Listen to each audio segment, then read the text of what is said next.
c'est essaye d'identifier une habitude que tu dois mettre en place pour faire en sorte que cette valeur remonte.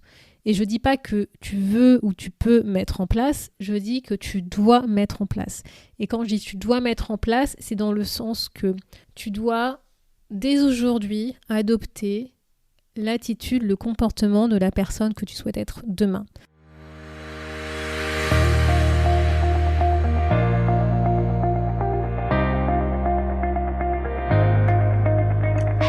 Bonjour à tous et à toutes, vous êtes sur le podcast Le quart d'heure d'Inspire Action. Moi c'est Weifa, votre coach en transformation de vie. Chaque semaine, retrouvez dans ce podcast des outils pour développer votre self-awareness, des actions à réaliser pour démarrer votre transformation, ainsi que des témoignages de personnes comme vous et moi qui ont décidé de devenir l'architecte de leur vie. Alors, installez-vous tranquillement et prenez de quoi écrire. Hello la tribu, j'espère que tu vas bien et que tu profites de la période estivale pour prendre un peu de temps pour toi. Moi je suis toujours à Londres et au moment où je te tourne cet épisode, franchement le temps il est pas tip top. Donc pour une personne comme moi qui adore le soleil, mon moral fait yo-yo en ce moment. Mais bon, comme j'ai l'habitude, je sais que c'est une période à passer en attendant de retrouver le soleil et j'espère pouvoir retourner en France cette année pour les vacances parce que malheureusement, il y a de grandes chances que mes vacances se déroulent en France à cause du Covid-19. Bref, dans l'épisode de ce jour, je te propose de refaire un focus sur les valeurs. Vous voyez, oui, j'en ai déjà parlé, mais là, ce que je veux te proposer, c'est un exercice que tu peux réaliser pour identifier les valeurs en fait qui ne sont pas satisfaites aujourd'hui, celles qui sont désalignées. Moi ce que j'appelle désalignées car elles ne sont pas au top, elles ne sont pas là où tu les espères, tant sur le plan professionnel que le plan personnel.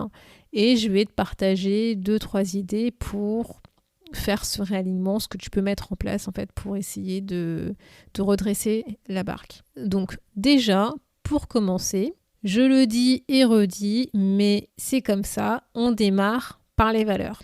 Donc si tu as fait l'exercice de l'épisode 2 de ce podcast, c'est bon, tu connais déjà tes valeurs et ton système de valeurs, donc notamment les valeurs les plus importantes pour toi. Si c'est pas le cas, je t'invite à aller écouter les premiers épisodes et tout particulièrement l'épisode numéro 2 avant de faire cet exercice. Je te le conseille parce que sinon ça va être un peu abstrait ce que je vais dire et tu vas pas forcément tirer parti de l'exercice. Donc je t'invite à aller récupérer la fiche pratique de cet épisode où je vais te présenter l'outil The Inner Values. Donc c'est un outil qui est plus pour les personnes qui, comme moi, sont assez analytiques, on va dire, qui ont besoin de se poser, qui ont besoin d'un canevas, qui ont besoin d'un cadre pour pouvoir analyser une situation factuellement et prendre des décisions. Donc ce genre d'outil est parfait pour ce genre de personnalité, très tête, très dans la logique, dans l'analyse, parce que généralement quand une valeur n'est pas super, on le sait, on le ressent, mais je sais qu'il y a des personnes comme moi qui ont besoin de se poser, d'analyser, d'évaluer, et derrière de faire un plan d'action de manière méthodique. Et donc en fait c'est un outil que j'avais utilisé pour moi il y a ces moments où justement je me sentais pas du tout bien dans le côté professionnel. Et donc j'avais fait cet exercice-là. Et en fait, quand j'ai suivi la formation de coaching, on nous a proposé un outil qui ressemblait un peu à ce que j'avais fait pour une manière d'évaluer en fait nos projets. Donc Et donc j'ai décidé de faire un mix des deux et de créer cet outil. Et d'ailleurs, ça m'a fait sourire quand je suis retombée sur l'évaluation que j'avais faite il y a 2 ans, parce que quand je vois maintenant où j'en suis aujourd'hui, ça fait plaisir en fait de voir l'évolution et que aujourd'hui, si je devais refaire cette analyse, je ne serais pas du tout à ce niveau-là. Donc, comment se présente l'outil ?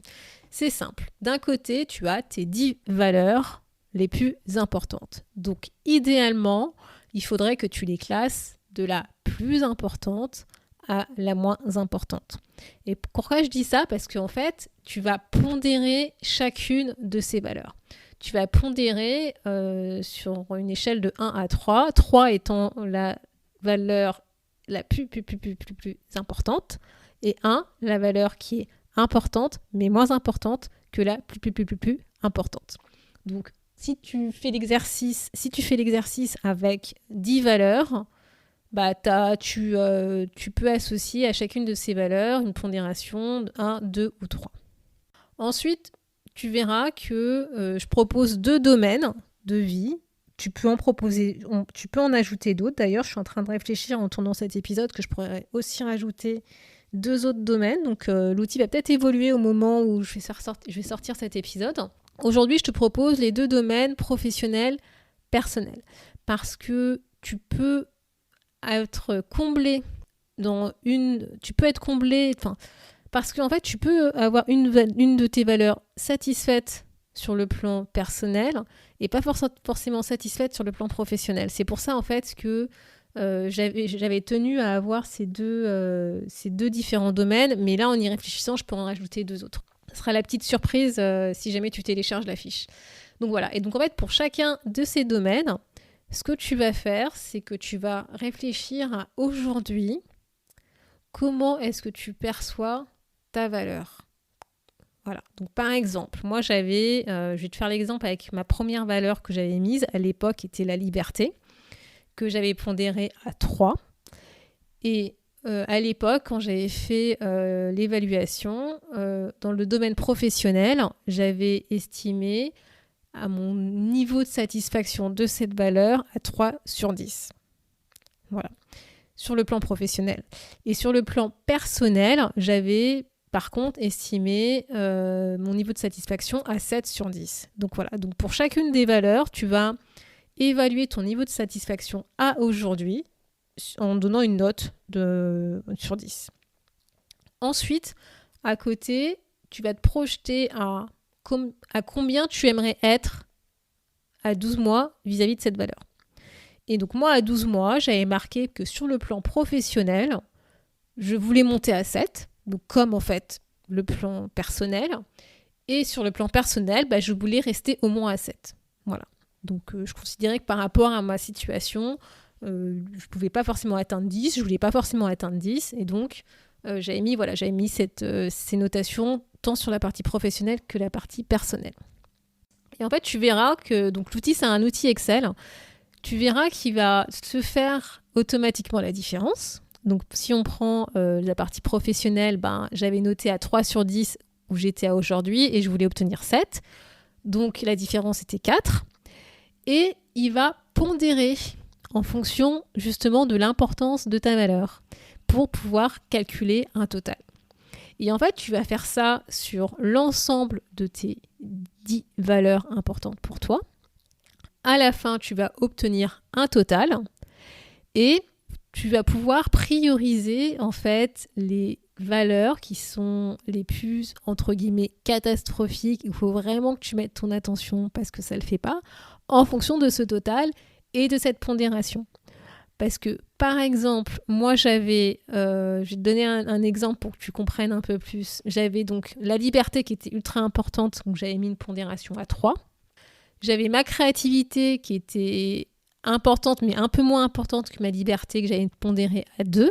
J'avais plus ou moins mis les mêmes notations. Donc la différence était identique sur le plan professionnel. J'avais une différence de 4.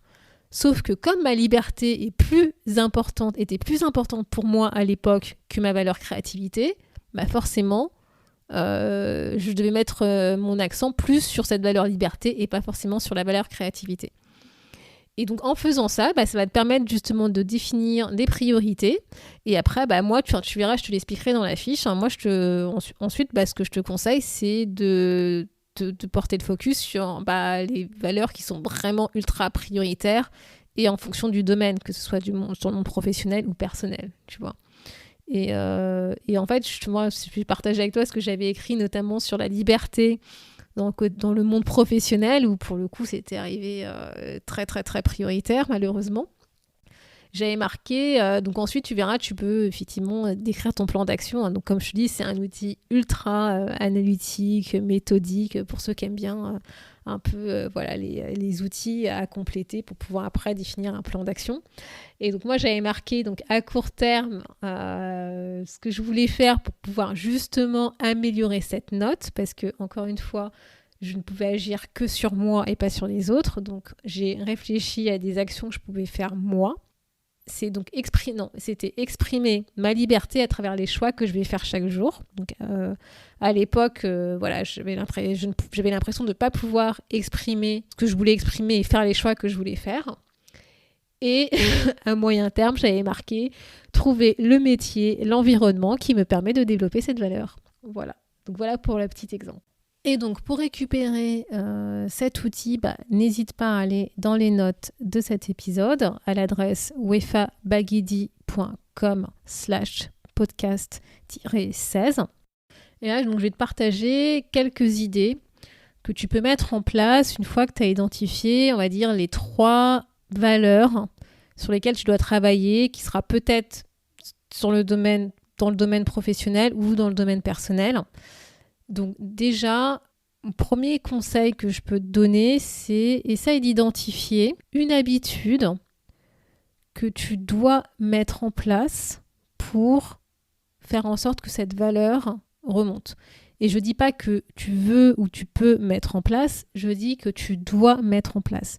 Et quand je dis tu dois mettre en place, c'est dans le sens que tu dois, dès aujourd'hui, adopter l'attitude, le comportement de la personne que tu souhaites être demain. Si dès aujourd'hui, tu adoptes les comportements que tu souhaites avoir, que de la personne que tu souhaites être demain, tu vas voir que tu vas changer en fait ta posture et la manière de voir les choses. Donc réfléchis quand tu as noté cette valeur à combien tu voudrais qu'elle soit à 12 mois. Quelle habitude tu dois mettre en place pour justement être la personne que tu peux être dans 12 mois pour avoir la notation que tu as mise sur cette valeur. C'est très important de changer en fait ton état d'esprit, et même si je sais que c'est difficile parce que généralement quand on n'est pas dans une situation super top, on a une énergie qui est assez basse, qui est assez négative, mais justement l'idée tu peux pas attendre en fait d'être motivé, d'avoir la motivation pour obtenir ce que tu dois obtenir. Tu dois générer cette motivation. Donc mets-toi en mouvement, pense comme si tu avais déjà en fait ce que tu veux obtenir et réfléchis à quelles sont les habitudes que tu dois mettre en place pour obtenir ce que tu veux obtenir. Donc ensuite, le deuxième conseil que je peux te donner pour essayer de faire remonter cette note, c'est dans ton plan d'action de définir des objectifs efficaces, alignés avec ces valeurs. Et donc si tu ne sais pas comment définir un objectif efficace, aligné avec tes valeurs, je t'invite à aller écouter l'épisode numéro 7 où je te présente une méthode pour le faire. Pourquoi est-ce que je parle ça ? C'est parce que si jamais tu définis un objectif orienté action, tu vas commencer à ouvrir en fait ton esprit, ton cerveau à comment trouver des solutions pour obtenir ce que je veux obtenir. Donc définis un objectif précis, efficace, aligné avec ce que tu veux obtenir, et tu verras que tu vas commencer à réfléchir. Donc ce sera la seconde étape. Une fois que tu as défini ton objectif, comment est-ce que je peux faire pour atteindre cet objectif ? Et ça, c'est le troisième conseil que je vais te donner, c'est de réfléchir tous les jours, 5, 10, 15 minutes, c'est pour entraîner en fait ton cerveau à penser solution. C'est comment est-ce que je vais faire pour obtenir ce que j'ai envie d'obtenir. Même si tu ne sais pas encore, même si tu n'as pas la réponse, prends-toi à minima 5 minutes tous les jours, où tu te prends un papier, un crayon et tu notes ce qui te passe en tête. Même si c'est loufoque, même si tu penses que c'est pas possible, que c'est pas réalisable, ce n'est pas grave. Tu te poses la question, comment est-ce que je vais faire pour obtenir ce que je vais faire ? Il faut que tu commences à, encore une fois, changer ton état d'esprit, ton mindset pour l'orienter solution, pour l'orienter vers le mouvement, vers en fait ce que tu veux obtenir, et tu vas voir que tu vas commencer à débloquer en fait ta compétence de créativité, de trouver des solutions, parce que je suis persuadée que les gens ont cette compétence, c'est juste qu'ils ne la développent pas et c'est pour ça qu'ils restent en fait qu'ils restent statiques et pas proactifs. Donc réfléchis à ce que tu peux faire, ce que tu peux mettre en œuvre pour obtenir ce que tu veux obtenir. Même si c'est loufoque, même si tu penses que c'est pas possible, laisse ton esprit vagabonder, laisse ta main écrire sur un papier, laisse-toi porter par ce qui te vient en tête. Donc voilà pour les 3 conseils que je peux te donner. Et donc n'hésite pas à récupérer la fiche pratique qui t'explique tout ce que je viens de partager avec toi. La semaine prochaine, je te parlerai de moi. En fait, j'ai envie de te partager plus en détail ma mission et comment concrètement, en fait, justement, cette mission se matérialise dans mon quotidien, pour moi, pour toi. Merci d'avoir écouté le podcast Le quart d'heure d'inspiration. On se retrouve la semaine prochaine pour un nouveau challenge.